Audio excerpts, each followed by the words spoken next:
Assalamualaikum warahmatullahi wabarakatuh. Halo semuanya teman-teman. Selamat siang, selamat datang kembali di channel kesayangan kita, channel Ilo Entry. Dan masih bersama saya Ilo dimanapun teman-teman berada. Semoga teman-teman selalu dalam keadaan sehat walafiat tanpa kekurangan satu apapun. Amin, amin, ya robbal alamin. Dan pada kesempatan yang baik ini, kami masih akan membawakan kisah dari Mas Untung Prasetyo, kisah Sudiro. Wow, makin seru aja ya. Apakah Sudiro berhasil menemukan Widanu? Pokoknya perjalanannya cukup panjang teman-teman ya. Tapi sebelum kita masuk ke dalam kisahnya, buat teman-teman yang mungkin belum subscribe, bisa diklik dulu tombol subscribe. Jangan lupa lonceng notifikasinya juga dinyalakan agar teman-teman selalu mendapatkan notifikasi dari konten-konten yang akan kami upload di setiap harinya. Dan untuk channel Ilo Entry, kami upload setiap hari teman-teman ya, setiap siang jam 12 siang waktu Indonesia bagian Barat. Oke, nggak pakai berlama-lama lagi, pasti udah nggak sabaran kan untuk masuk ke dalam kisahnya. Kita langsung saja masuk ke dalam kisahnya. Dari halaman belakang rumah Bang Ilo, kita menuju ke Wanadrikarma.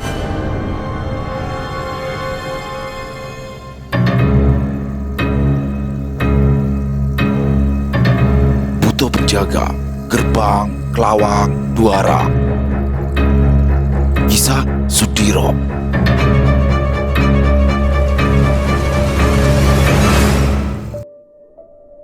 Setelah Ki Condrowongso banyak menceritakan tentang kehidupannya, suasana pun terasa hening. Sudiro, Gatrapawira, dan juga Wanageni tampak larut dalam pikiran mereka masing-masing. Mereka tidak menyangka jika pada diri sosok lelaki tua itu terdapat banyak pengalaman dan juga perjalanan hidup. Apakah kita dapat melanjutkan perjalanan kita, Ki? Tanya Sudiro yang mulai terlihat gelisah ketika pikirannya tertuju pada Widanu. Tunggu dulu, Diro. Kita harus menunggu Anarupa karena kita membutuhkannya untuk membuka gerbang Trisaka Aji di Wanadrikarma. Balas Ki Condrowongso dengan wajahnya yang terlihat tenang. Apakah dia dapat sampai ke tempat ini dengan selamat, Ki? Sedangkan Wanarupa harus melewati tempat-tempat berbahaya. Dan bagaimana jika dia tidak bisa sampai di tempat ini? Bukankah dia tidak tahu tempat Ki Bularjo berada? Tanya Gatrapawira dengan tatapan yang menyiratkan sebuah kekhawatiran. Dengan wujud sang naga bertapa, aku sangat yakin jika Wanarupa dapat sampai di hutan Kramaseta. Dan di sana, Bolorejo sudah menunggu. Dia juga akan ikut bersama kita menuju Wanadrikarma. Balas Ki Condrowongso yang membuat Sudiro, Gatrapawira, dan Wanageni terkejut mendengarnya. Suasana sepi masih menyelimuti tempat itu, hanya disela oleh suara dedaunan yang bergesekan pelan diterpa angin. Suatu ketenangan yang dalam namun mengandung ketegangan yang tersembunyi. Sudiro duduk kembali di tempatnya, namun matanya tetap gelisah. Bayangan Widanu, sang putra yang kini berada jauh di ujung perjalanan takdir, terus berputar dalam benaknya. Dia tahu bahwa segala hal yang mereka hadapi kini jauh lebih besar dari sekedar pertemuan antara ayah dan anak. Tapi ini tentang kehendak langit, tentang kisah yang ditulis sebelum mereka semua dilahirkan. Gatrapawira masih merenung, mengingat betapa selama ini dia hanya melihat Ki Condrowongso sebagai sesosok makhluk berwujud lelaki tua penuh wibawa, tanpa pernah menyadari betapa dalam luka yang disimpan sosok itu. Kini semuanya seolah menjadi jelas mengapa Ki Condro memiliki begitu banyak pengetahuan tentang dunia gaib, mengapa dia tahu jalan-jalan rahasia menuju Wanadrikarma, dan mengapa dia tidak pernah gentar menghadapi bahaya. Semuanya karena masa lalu yang telah menggodok jiwanya dalam kobaran pengkhianatan dan pertarungan. Wanageni menatap langit yang kini mulai dihiasi oleh bintang-bintang pertama malam. Ia merasakan energi langit dan bumi saling menyatu di tempat itu. Dia tahu mereka berada di ambang perjalanan paling krusial. Waktu tak akan menunggu, tapi jalan mereka tetap bergantung pada kehadiran sosok yang kini tengah menembus langit dan lembah. Wanarupa, sang naga putih bertapa.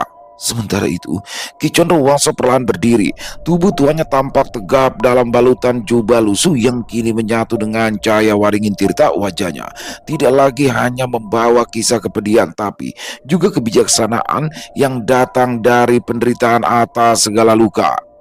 Di sisi lain, Wana Rupa pun kembali berpamitan dengan Abah Uta, Eyang Jagat Baruna, dan Eyang Jagat Giri, serta Warijan, Nyai Semala, dan juga Sri Kanti. Tidak lupa, dia juga menemui Kiwana Sela dan Kiwana Taru yang berada di tempat penjagaannya, dan setelah berubah wujud menjadi wujud sosok Eyang Nagawana, sang naga petapa, Wana Rupa melesat pergi, meninggalkan lembah Balulang dan kembali masuk ke alam gaib menuju ke kerajaan gaib Jaka Sugriwa.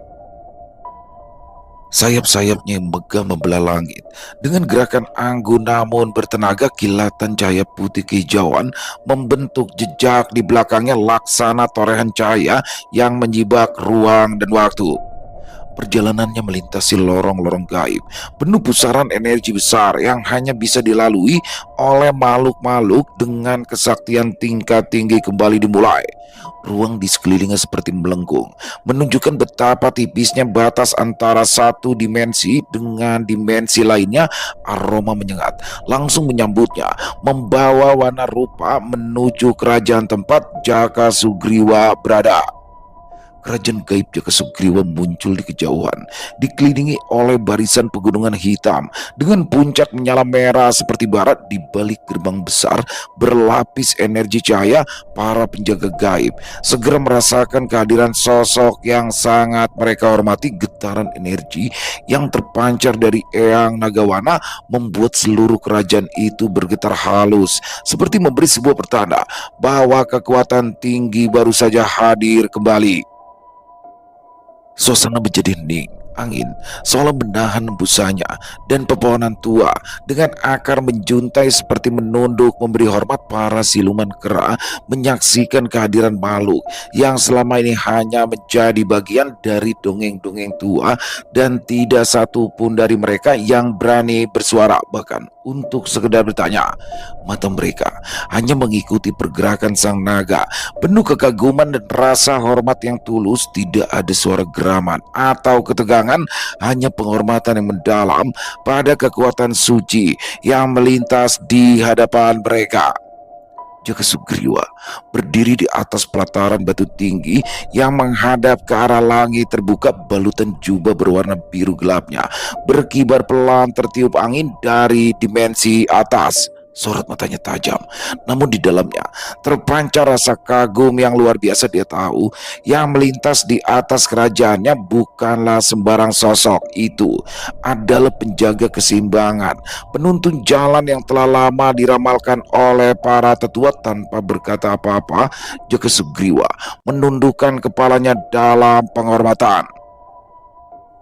Memasuki wilayah kerajaan siluman ular, aura pekat pun mulai menyambut Wana Rupa. Di tengah kabut pekat yang menyelimuti wilayah tersebut, tubuh sang naga terlihat melayang dengan mantap, membelah gelombang energi hitam yang meliuk-liuk seperti ular raksasa. Angin berdesir tajam, membawa bisikan-bisikan yang memburu telinga, yang bisa merusak ketenangan jiwa siapapun yang mendengarnya. Aura ilusi yang mengandung kegelapan dan kenangan-kenangan lama mulai mengusik pikiran Wana Rupa. Bayangan-bayangan masa lalu, penderitaan, dan rasa bersalah berusaha membelit kesadarannya. Namun dalam keheningan batin, cahaya putih dari tubuhnya mulai berdenyut. Kekuatan sang naga pertapa bangkit dan menyala dari dalam jiwa yang telah matang oleh waktu dan perjalanan. Dengan satu hembusan nafasnya, energi besar pun mengalir dengan deras, membuat langit menjadi terang untuk sesaat. Energi suci yang mengalir dari tubuh sang naga petapa itu langsung menyapu kabut tipis yang menyelimuti tempat itu dan menggugurkan ilusi yang ada satu persatu seperti daun tua diterpa angin musim gugur. Aura hitam yang semula membungkusnya kini terurai menjadi debu halus yang terserap kembali ke perut bumi. Wana Rupa membuka mata batinnya, menyaksikan letak kerajaan siluman ular. Mulai terlihat menara-menara batu berliku menjulang seperti sisik naga, pohon-pohon berduri yang menyemburkan asap ungu, dan sungai hitam beriak seperti darah tua. Di kejauhan terlihat sosok-sosok penjaga yang merupakan makhluk bersisik dengan mata menyala, berdiri tegap di antara gerbang batu yang berbentuk goa raksasa. Tapi tidak ada satupun dari mereka yang berani bergerak mendekat. Mereka tahu siapa yang datang. Mereka tahu kekuatan yang kini mendekat bukan sekedar makhluk asing, tapi sebuah kekuatan yang telah melegenda, yang membawa peran besar bagi keseimbangan antara dunia terang dan dunia gelap. Setelah melewati jantung wilayah siluman ular, tempat kekuatan hitam dan kebencian yang masih terjaga, Wana Rupa pun terus melesat hingga masuk kembali ke hutan Kramaseta. Dan tidak membutuhkan waktu lama, Wana Rupa dapat bertemu dengan sosok Bolorjo yang telah menunggunya. Di antara bayang-bayang pepohonan raksasa, hutan Kramaseta yang berlumut dan menjulang seolah menyentuh langit, Wana Rupa mendarat dengan anggun. Tubuh naga putih itu perlahan memudar berganti menjadi wujud sosok Wana Rupa yang sorot matanya memancarkan sisa-sisa energi dari perjalanan panjangnya. Angin berhenti berembus, kabut tipis menggantung rendah di permukaan tanah, dan di tengah kesunyian itu berdirilah sosok yang telah menunggunya, sang penjaga hutan Kramaseta. Tampak berdiri tegap di bawah pohon besar yang bercabang tiga, jubah hitamnya berkibar pelan karena energi pelindung yang terus digunakannya. Bolorjo menatap lurus ke arah Wana Rupa, seolah sudah tahu pasti bahwa waktu pertemuan mereka telah tiba. Tanpa kata-kata, mereka saling menatap. Tidak ada lagi keraguan di antara mereka. Energi yang terpancar dari keduanya saling melingkar seperti pusaran cahaya yang perlahan menyatu dan memperkuat tekad, serta menumbuhkan keyakinan dan membentuk ikatan gaib yang tak kasat mata. Apakah benar Tuhan ini yang bernama Wanarupa? Tanya Bolorjo dengan suara yang terdengar menggema. Betul, Ki. Aku diminta oleh Ki Condrowongso untuk menemui sang penjaga hutan Kramaseta, sang legenda dari hutan gaib ini. Balas Wanarupa sambil menganggukkan kepalanya. Tidak usah berlebihan, Tuan. Panggil saja aku Bolorjo, karena aku bukanlah makhluk legenda. Aku hanyalah butiran pasir di tengah gurun yang luas. Aku bukan siapa-siapa di hutan ini. Balas Bolorjo dengan santun. Langit Kramaseta perlahan berubah warna dari kelabu menjadi keemasan. Cahaya lembut turun membasuh dedaunan, menyambut langkah dua makhluk gaib yang berbeda asalnya, namun kini telah bersatu. Dan setelah saling memperkenalkan diri, Bolorjo pun mengajak Wanarupa untuk masuk ke dalam Astana Alas Bolorjo guna mempersingkat waktu menuju Wanadrikarma dengan melewati alam samaya yang akan menembus ke padang Waringin Tirta. Di tengah senyap hutan yang boleh diterangi cahaya kemasan dari langit Kramaseta, langkah kaki mereka bergema perlahan melewati jalur-jalur tua yang hanya dikenal oleh para leluhur dan makhluk-makhluk pilihan. Pepohonan besar seakan membungkuk, memberikan penghormatan kepada dua jiwa yang tengah bersiap menembus ruang dan waktu. Di Astana Alas Bolorjo yang tersembunyi dan tidak sembarang makhluk mampu memasukinya, di sanalah Bolorjo membawa Wanarupa melintasi lorong yang tercipta dari anyaman cahaya dan akar tua yang hidup. Setiap langkah di dalam lorong itu seakan membawa mereka menjauh dari kehidupan di alam gaib dan memasuki alam samaya, tempat di mana kehampaan mulai sangat terasa. Wanarupa dapat merasakan perubahan seketika. Suhu menghangat, udara menjadi lebih ringan, dan denyut nadi bumi terasa lebih nyata. Mereka kini berada di dalam lorong samaya, sebuah jalan pintas yang hanya bisa dibuka oleh makhluk penjaga yang telah menyatu dengan alam seperti Bolorjo. Cahaya di lorong itu menari-nari seperti nyala lentera, dan suara alam seolah bergema dari segala arah menyanyikan mantra-mantra yang membawa mereka mendekat ke padang Waringin Tirta. Di kejauhan, cahaya terang mulai menyibak batas lorong. Tanah mulai terasa kokoh di bawah telapak kaki, dan aroma rerumputan basah menyambut, serta suara gemericik air mengalir lembut di sungai kecil yang berwarna kebiruan. Wanarupa mengedarkan pandangannya ke arah sekitar ketika dia keluar dari lorong yang baru saja dilaluinya itu. Di padang Waringin Tirta, angin berembus pelan membawa kabar bahwa sosok yang dinanti telah datang. Sudiro, Ki Condrowongso, Gatra Pawira dan Wana Geni sontak membuka mata mereka yang tengah terpejam dalam semedi. Aura besar dan kuat rasa mendekat, menyatu dengan kesejukan padang suci itu tanpa perlu penjelasan. Mereka tahu jalan menuju Wanadri Karma kini telah terbuka dan perjalanan berikutnya akan dimulai. Terima kasih Rejo. Akhirnya kau datang membawa Wanarupa bersamamu. Ujar Ki Condrowongso sambil tertawa dan berjalan ke arah Bolorejo. Tidak usah berbasa-basi lagi, Condro. Apakah kau sudah menjelaskan apa yang ada di Wanadri Karma kepada mereka? Balas Bolorejo dengan tegas. Sudah, Rejo. Selama aku menunggu kedatangan kalian, aku banyak mendongeng tentang Wanadri Karma, tentang dirimu dan diriku di masa lampau. Balas Ki Condrowongso dengan tawa yang terdengarnya. Bolorejo tersenyum tipis, namun sorot matanya tetap tajam. Dia menatap satu persatu wajah di hadapannya, tatapan yang seolah menilai, menimbang kesiapan, dan menyelami tekad yang tersembunyi di dalam diri mereka. Sementara itu, Wanarupa berdiri di samping Ki Condrowongso. Aura putih bersinar lembut dari tubuhnya yang kini kembali ke wujud aslinya. Jika kau telah menceritakan semua, maka waktunya telah tiba, ucap Bolorejo lirih namun penuh makna. Setelah berkata seperti itu, Bolorejo lalu memejamkan matanya sejenak dan saat kelopak matanya terbuka kembali, langit padang Waringin Tirta perlahan-lahan berubah. Awan menggulung pulang seperti helai kain sutra yang ditarik dari alam lain. Angin mulai berputar, membentuk pusaran kecil di sekeliling mereka. Ki Condrowongso mengangguk pelan dan dilanjutkan oleh Bolorejo dengan mengeluarkan sebuah batu permata kecil dari dalam jubahnya. Batu itu tampak biasa saja, namun ketika disentuhkan ke tanah padang Waringin Tirta, tanah pun bergetar pelan. Dan setelah itu tiba-tiba saja dari tanah padang Waringin Tirta muncul sebuah lingkaran cahaya berputar dan berpendar, menandai dimulainya perjalanan menuju dunia yang lebih dalam dan berbahaya. Apa yang kalian hadapi bukan hanya ujian kekuatan, tapi juga ujian jiwa, ujar Bolorejo sambil menatap satu persatu ke arah Sudiro, Gatra Pawira, Wana Geni, dan juga Wanarupa.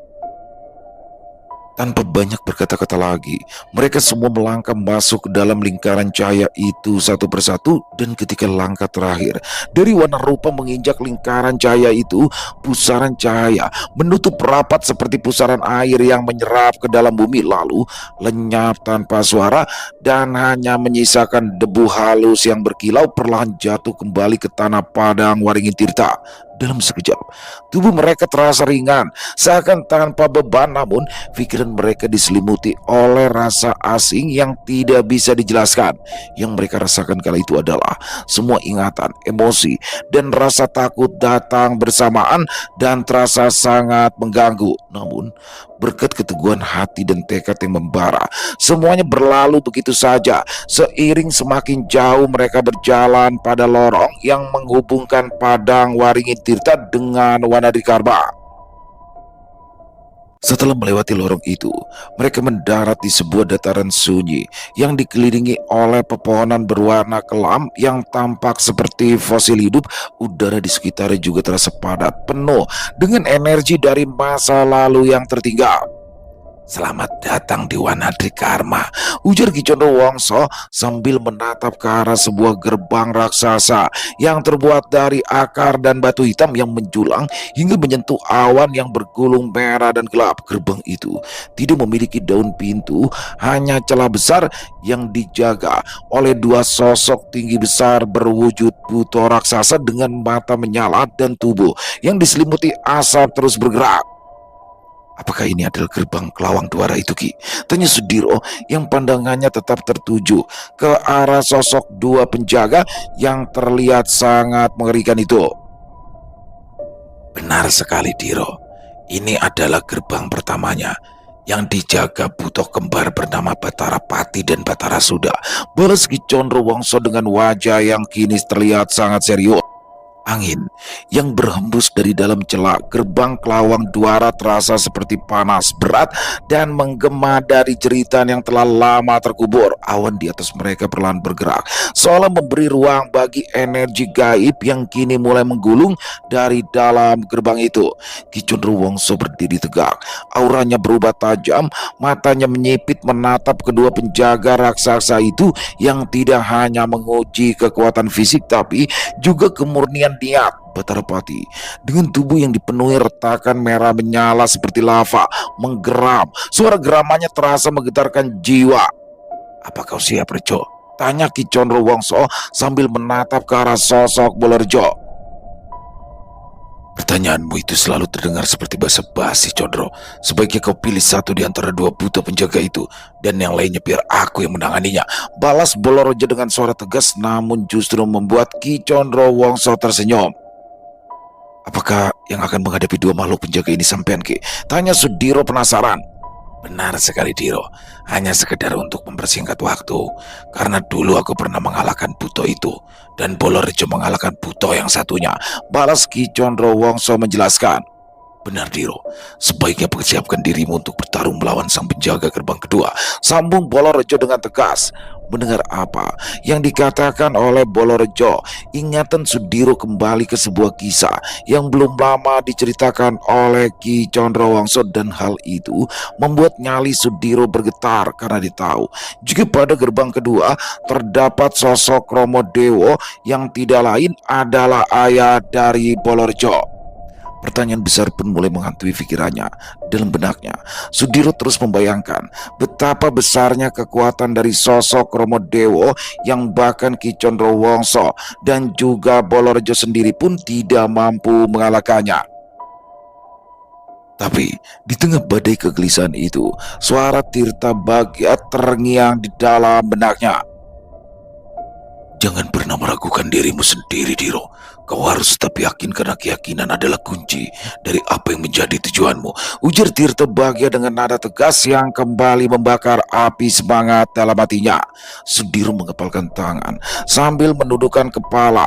Setelah itu, dia menarik nafas panjang dan dengan mata terpejam dalam hatinya, dia memanjatkan doa kepada Sang Maha Pencipta, bukan memohon kemenangan, melainkan meminta kekuatan untuk tidak mundur, karena dia sadar perjalanan ini adalah jalan yang sudah dipilih oleh takdir dan Wanadri Karma adalah cermin bagi jiwa mereka masing-masing. Ki Condro Wongso melangkah maju dengan tenang. Jubahnya berkibar menyibak debu dan energi gaib yang berdesir di sekelilingnya. Dari ujung jarinya mulai menyala cahaya biru keperakan, tanda bahwa dia telah memanggil kembali ajian Dipakarsa, sebuah ilmu pamungkas yang dahulu sempat mengguncang wilayah tengah hutan Balataru. Di sisi lain, Bolerjo menjejakkan kakinya ke tanah, dan dari situ muncul gelombang energi tanah dan akar yang merambat cepat ke seluruh penjuru. Udara di sekeliling tubuhnya menjadi berat, seperti terhimpit oleh kekuatan rimba Kramaseta. Tangannya mengepal dan seketika kulitnya berubah menjadi kecoklatan, seolah membawa kekuatan dari hutan gaib yang dijaganya. "Menjauhlah sejauh mungkin dari pertempuran ini," ujar Bolerjo dengan nada tegas kepada mereka semua. Tanpa berkata sepatah kata pun, Sudiro dan yang lain mundur perlahan untuk menjaga jarak dari arena pertempuran.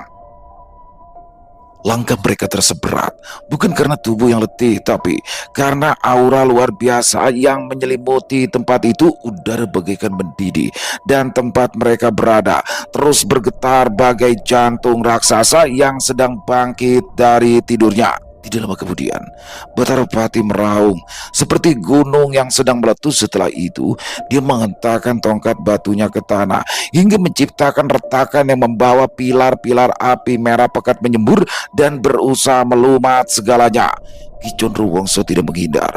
Dia menekuk lutut sedikit, lalu mengumpulkan kekuatan ajian Dipakarsa di kedua tangannya, lalu menghantam pilar-pilar itu dengan gelombang energi biru keperakan.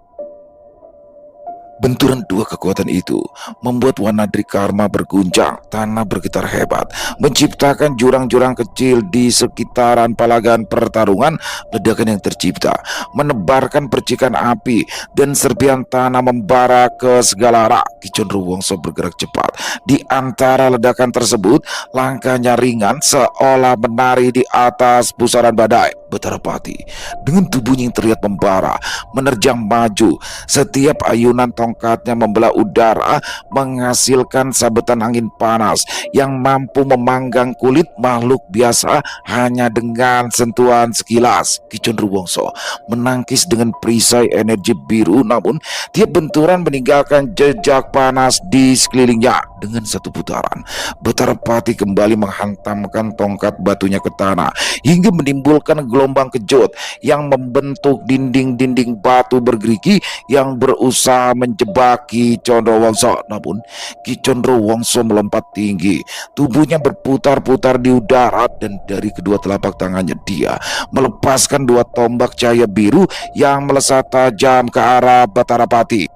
Mendapati serangan balasan, Betara Pati pun tampak menggeram marah. Sosok buto penjaga itu lalu membentuk perisai api di depannya, dan ledakan tombak biru pun menghantam perisai itu, memercikan bunga api yang membutakan pandangan. Sesaat dari balik percikan itu, Ki Condrowongso meluncur turun, mengarahkan pukulan ajian Dipakarsa ke dada Betara Pati. Namun sosok itu hanya sedikit terhuyung ke belakang dan kembali menggeram penuh amarah. Sementara itu, Bolorejo yang masih berdiri tegap mulai mengeluarkan kesaktiannya dengan cepat. Tubuhnya dikelilingi sulur-sulur akar hidup yang siap menghadang serangan dari Batara Sudha. Sosok buto penjaga itu sudah menyebarkan kabut hitam dengan cepat, terlihat semakin tebal. Alam tempat pertarungan gaib itu seolah berubah tanah menjadi rawa. Langit berputar-putar, bayangan-bayangan aneh menari di pinggiran penglihatan. Namun Bolorejo menutup matanya. Dia yang sudah pernah menghadapi Batara Sudha tahu jika dia tidak dapat bergantung pada penglihatan, melainkan pada denyut tanah di bawahnya. Dengan satu hembusan nafas panjang, dia menghentakkan kakinya yang memunculkan akar-akar raksasa dari dalam tanah yang langsung menyapu kabut hitam dengan cepat. Betara Sudha lalu mengibaskan tangan, membentuk serangkaian ular-ular besar yang berbentuk asap dan menggeliat menuju ke arah Bolorejo. Tapi Bolorejo hanya mengangkat kedua tangannya untuk membentuk tameng gaib yang menelan ular-ular itu, lalu membakarnya dengan energi jauh dari kekuatan rimba Kramaseta. Betara Sudha tersenyum sinis, lalu menghilang dalam kabut dan hanya meninggalkan bayangan hitam yang berlari cepat ke arah Bolorejo. Sekejap mata, Betara Sudha muncul dari belakang.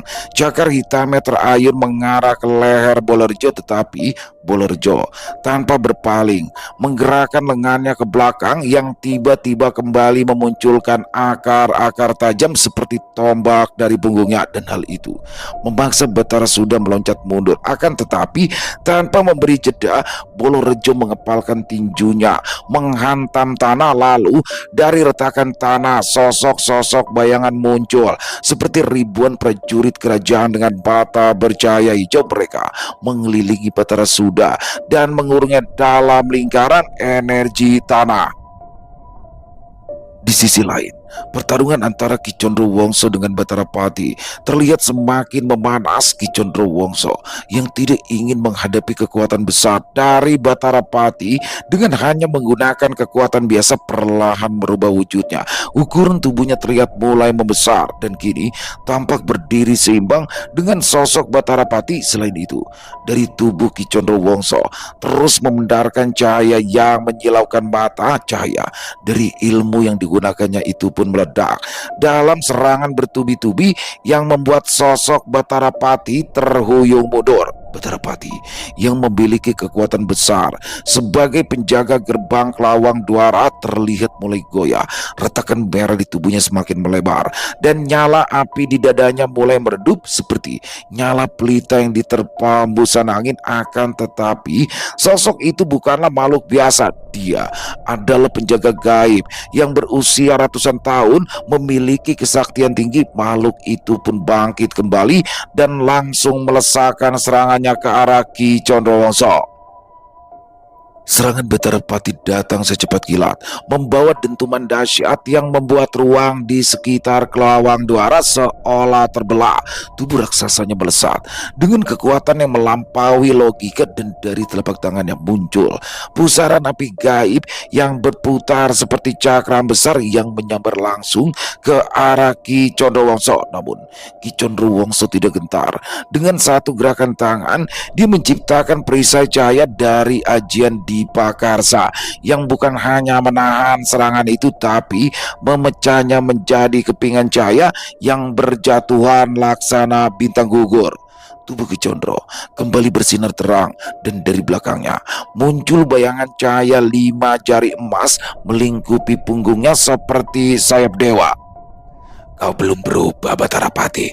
Masih mengandalkan amarah sebagai kekuatanmu. Tapi kali ini amarahmu tidak akan cukup untuk mengalahkanku, ujar Ki Condrowongso penuh makna. Batara Pati meraung.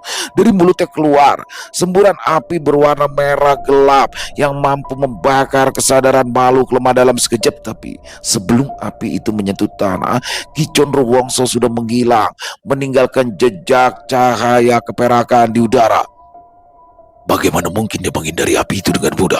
Gumam Gatra Prawira yang dibuat kagum dengan kekuatan serta kesaktian Ki Condrowongso.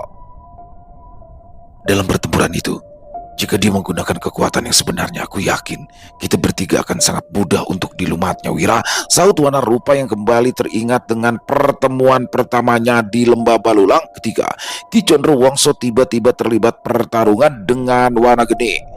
Gatra Prawira menatap Wana Rupa dengan pandangan semakin dalam. Ada rasa hormat yang tumbuh dalam dadanya bercampur dengan rasa kagum dan rasa was-was. Di hadapannya, sosok yang sedang bertarung itu bukan hanya sosok makhluk berwujud lelaki tua, tapi sosok maha guru perang yang telah mengukir tapak-tapak sunyi dalam sejarah dunia gaib dan dunia nyata. Pertarungan Ki Condrowongso semakin memanas. Kini Batara Pati kembali melesat secepat kilat dan tubuhnya membentuk bayangan merah menyala di udara. Tongkat batunya diayunkan dengan kekuatan penuh, menimbulkan gelombang panas yang membelah tanah di sepanjang lintasan. Udara di sekitar mereka mendesis, terbakar oleh energi murni yang dilepaskannya. Ki Condrowongso tidak tinggal diam. Dia mengangkat kedua lengannya, membentuk tameng cahaya yang berlapis-lapis. Dan ketika tongkat Batara Pati menghantam tameng itu, ledakan besar kembali terjadi, menghantarkan gelombang kejut ke segala penjuru Wanadrikarma hingga membuat pepohonan di sekitar area bertumbangan seperti ranting yang rapuh. Serangan itu juga membuat tanah di bawah mereka bergolak, membentuk kawah kecil yang cukup dalam. Ki Condrowongso terdorong mundur beberapa langkah, namun matanya tetap bersinar tajam menatap Batara Pati dengan penuh ketenangan. Sementara itu, Batara Pati sendiri terhuyung. Bagian tubuhnya yang retak kini mengeluarkan uap panas dan pecahan batu kecil. Mengetahui jika lawannya sudah mulai kehabisan energi, Ki Condrowongso mulai melakukan serangan. Dia memutar telapak tangannya ke langit, dan dari balik awan turun kilatan-kilatan petir hitam yang mengalir ke tubuhnya. Dengan gerakan cepat, dia lalu mengarahkan semua energi itu ke satu titik di telapak tangan kanannya, dan sebuah tombak cahaya terbentuk memancarkan gelombang besar yang membuat getaran hebat. Tanpa memberi Batara Pati waktu untuk bertahan, Ki Condrowongso melemparkan tombak itu dengan kecepatan luar biasa. Tombak cahaya melesat, membelah udara, menyisakan jejak silau yang membutakan. Batara Pati mencoba membentuk perisai api untuk menahan serangan itu, tapi kekuatan tombak tersebut menembus perisai dan menghantam dada secara langsung.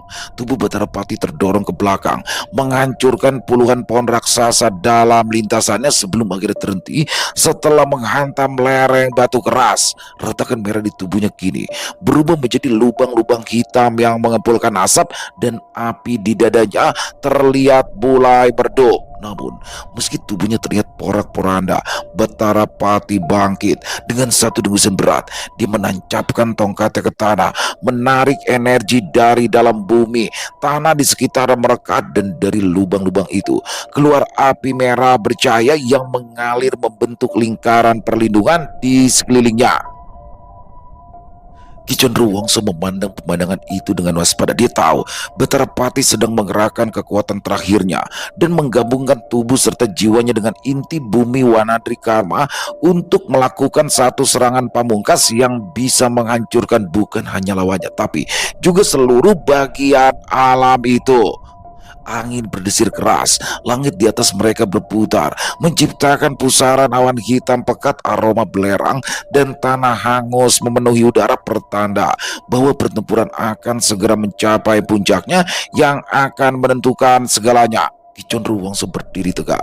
Tubuhnya memancarkan lapisan-lapisan cahaya gaib yang berdentum halus seperti genderang perang para dewa. Dia tahu menghadapi kekuatan terakhir Batara Pati dengan serangan biasa akan berakhir pada kehancuran bersama. Maka dia mengatur siasat yang menggabungkan tipu daya dan pengendalian ajian tingkat tinggi. Dengan satu hentakan kaki, Ki Condrowongso membelah dirinya menjadi 3 bayangan cahaya yang masing-masing memiliki wujud dan aura yang sama kuatnya. Hal itu pun membuat Batara Pati sulit membedakan mana Ki Condrowongso yang asli. Ketiga sosok itu meluncur berputar mengelilingi Batara Pati yang perlahan membentuk pusaran angin besar. Batara Pati yang amarahnya telah membara tanpa kendali kembali meraung keras. Dia mengangkat tongkat yang telah diselimuti api yang membentuk lingkaran dan langsung mengeluarkan serangan terbesarnya. Sebuah ledakan energi menjalar cepat ke segala arah.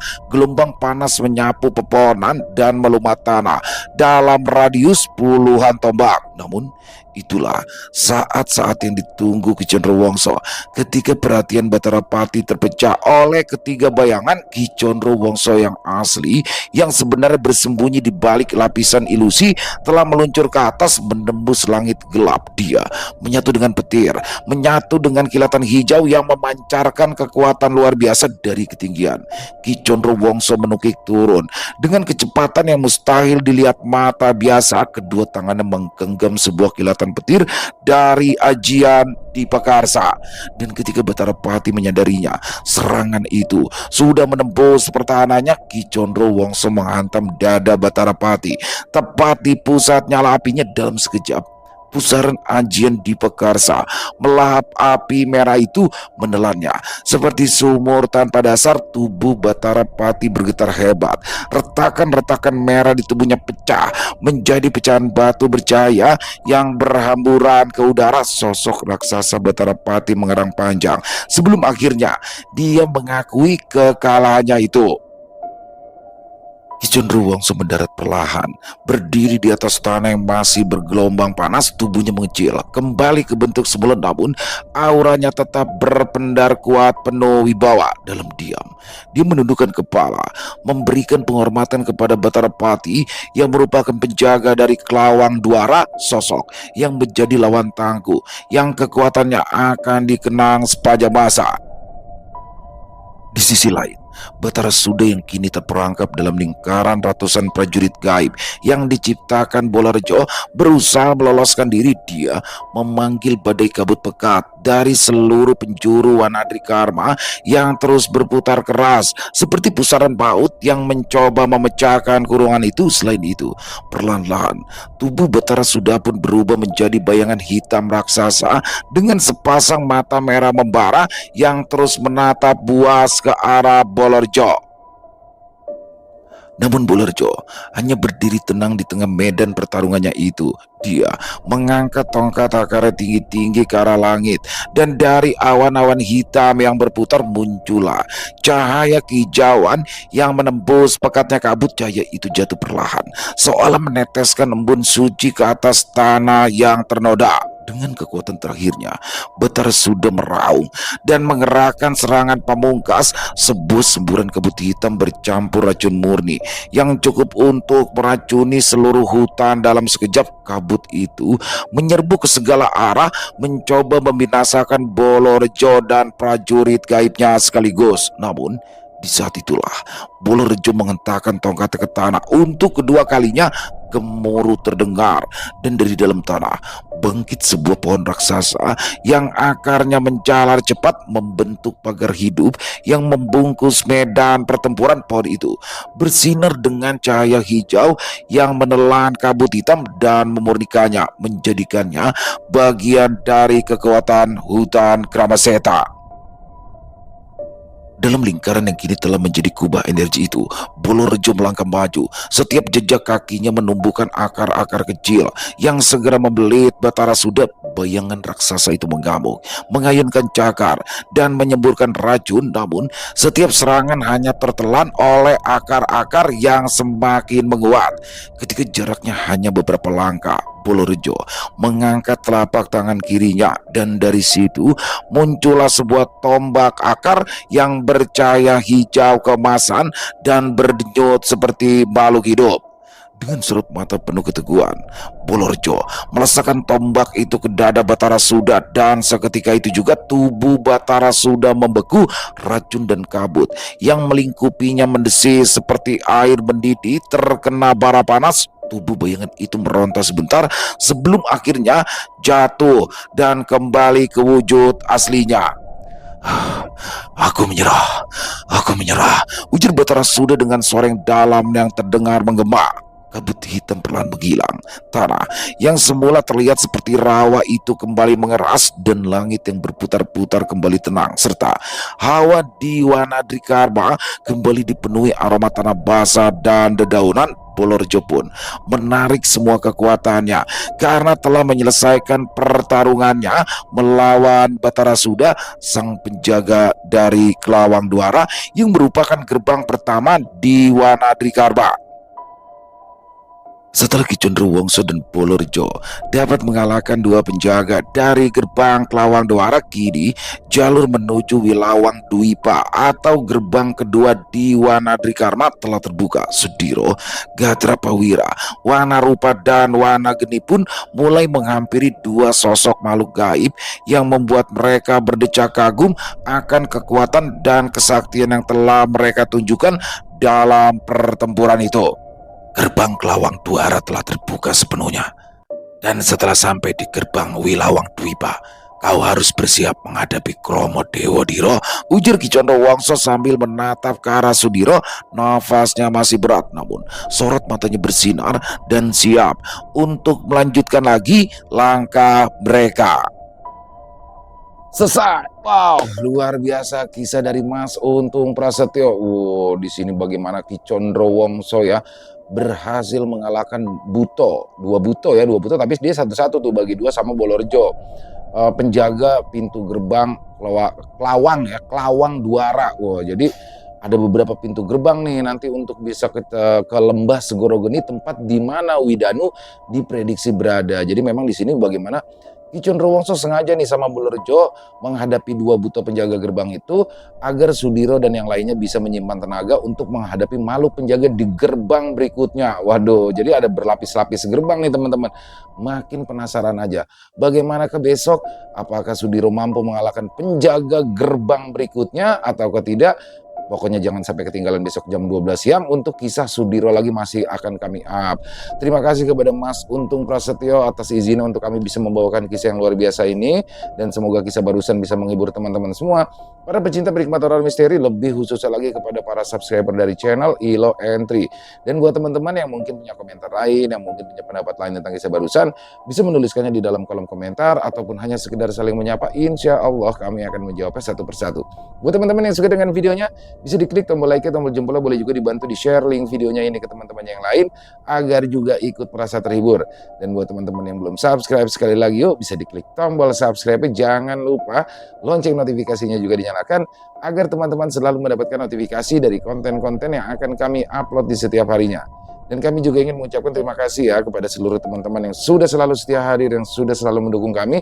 Karena teman-teman kami selalu bersemangat berkarya di setiap harinya. Di akhir kata, saya Ilo mengucapkan permohonan maaf apabila mungkin dalam pembawaan kisahnya barusan ada kata-kata saya yang salah ataupun ada kata-kata saya mungkin yang kurang berkenan. Saya mohon dibukakan pintu maaf yang seluas-luasnya. Sampai berjumpa lagi di konten-konten kami selanjutnya besok jam 12 siang masih bersama saya Ilo di channel Ilo Entry. Salam sehat, sukses selalu untuk kita semua.